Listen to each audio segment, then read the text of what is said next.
Welcome to Into the Desert, exploring the wilderness of thought. I'm Elgin Hushbeck. And I'm Larissa Munns. Don't forget to like and subscribe and share your comments below.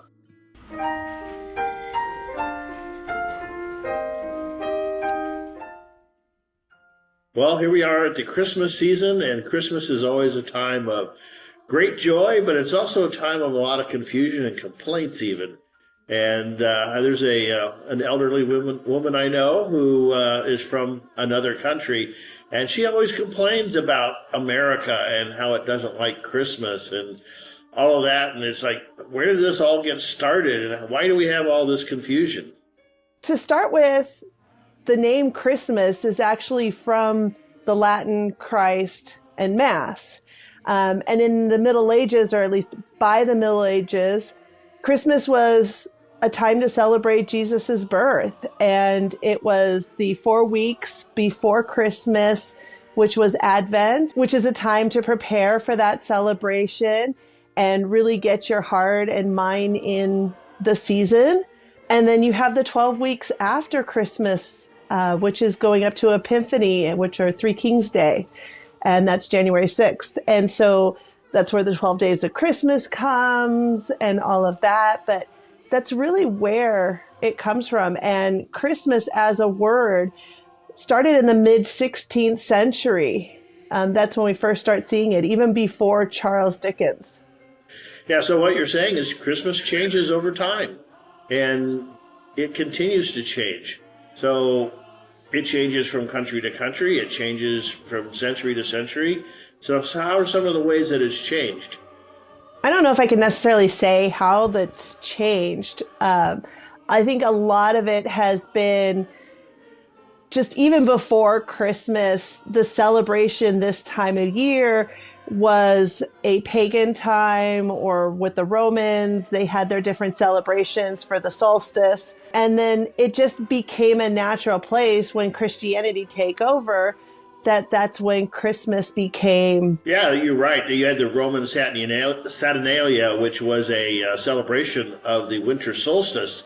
That occurred around December 25th. I mean, it shifted as we moved into modern times.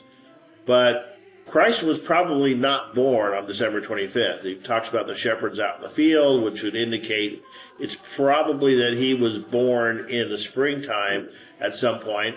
But when the church was looking to replace the Saturnalia, the birth of Christ, since they didn't know the exact date anyway, that was as good a date as any. And so they picked December 25th. That replaced the Saturnalia, and now we celebrate that date as Christmas. Yeah, and since then, Christmas has kind of morphed and changed and evolved with St. Nicholas. Then we have St. Nicholas Day, which is still celebrated in most of the world. But in America, we tend to convolute St. Nicholas Day with Christmas, and St. Nicholas turned into Santa Claus and all of the songs that end up going along with that. And then this idea of gift giving and, well, it's Christmas, it's a birthday. Well, Jesus isn't here to give a gift to, so we'll give gifts to each other as a way of honoring his birthday. And I think in America, you kind of get into, with Hollywood and advertisement. I mean, I think Coca-Cola in the 80s completely transformed Christmas as we knew it to this massive commercial holiday. Things are starting to get pretty busy in the North Pole mailroom.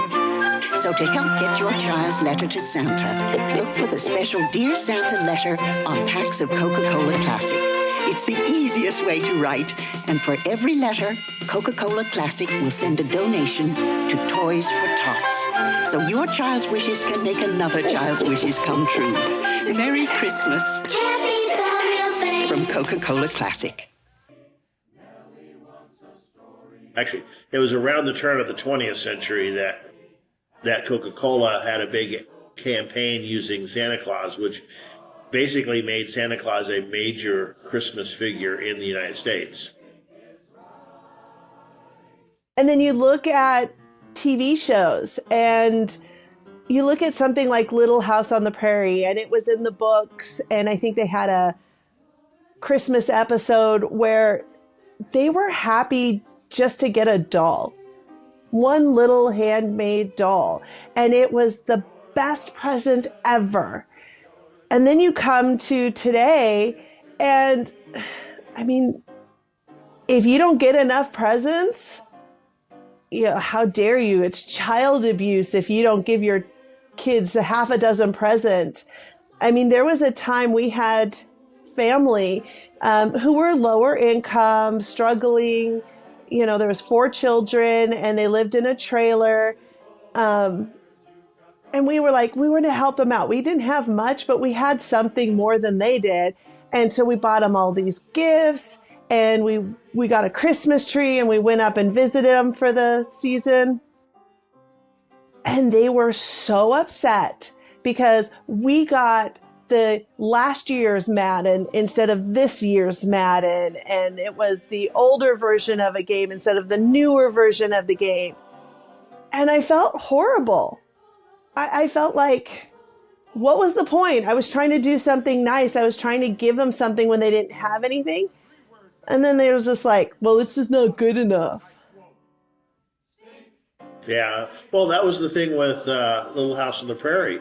It wasn't so much that it was a doll. It was a doll that her dad had made. And you think about what type of effort and what type, here's a guy.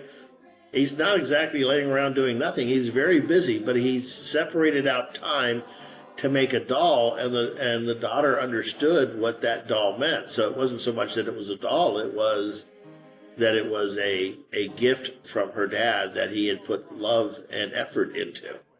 And that's part of what we've lost in the United States with some of this commercialization that, you see the Christmas is starting as a sale season even before Thanksgiving. They can hardly get rid of one holiday to move to the next holiday, and it's kind of hard to keep the Christmas spirit when there are so many demands being put on you to meet these artificial goals.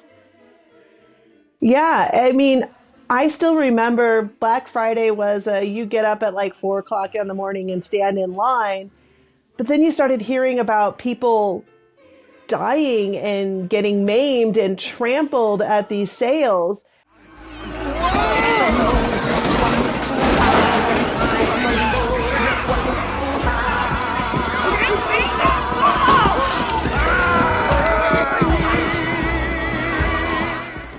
And so to help out, the stores just started moving Black Friday earlier and earlier and earlier, and I stopped going. I might go to Menards here and there because they're still open at 6 a.m. on Black Friday and they're closed on Thanksgiving. But once the stores started opening up Thanksgiving or having Black sales on Wednesdays or having Black Friday sales 10 times a year, it's not a sale anymore. It's a gimmick to make money, and it's not worth it. But Christmas still remains as a holiday, and at least it's a time for family and a time to get together. And the fact that it's changed is really part of any holiday. Everything changed. Times change, and Christmas is going to change along with it.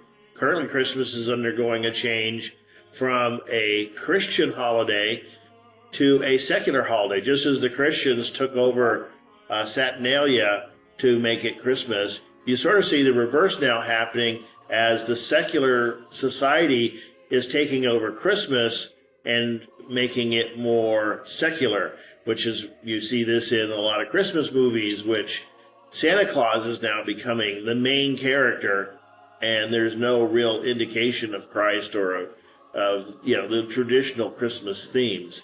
So it changes, it will continue to change, and what's more important is that you keep the core of Christmas yourself.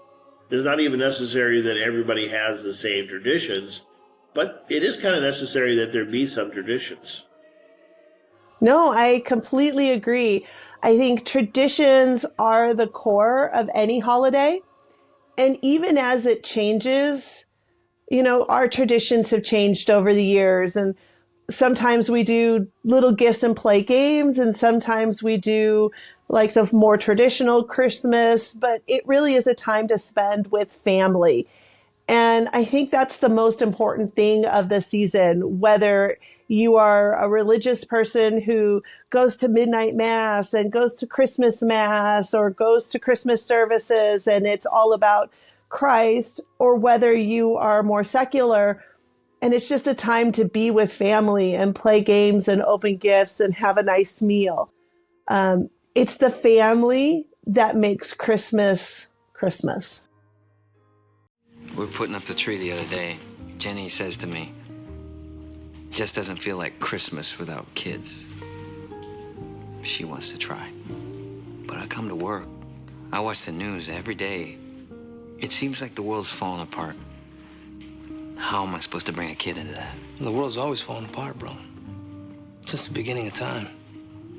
But having kids, making a family, that's what keeps it together. Yeah.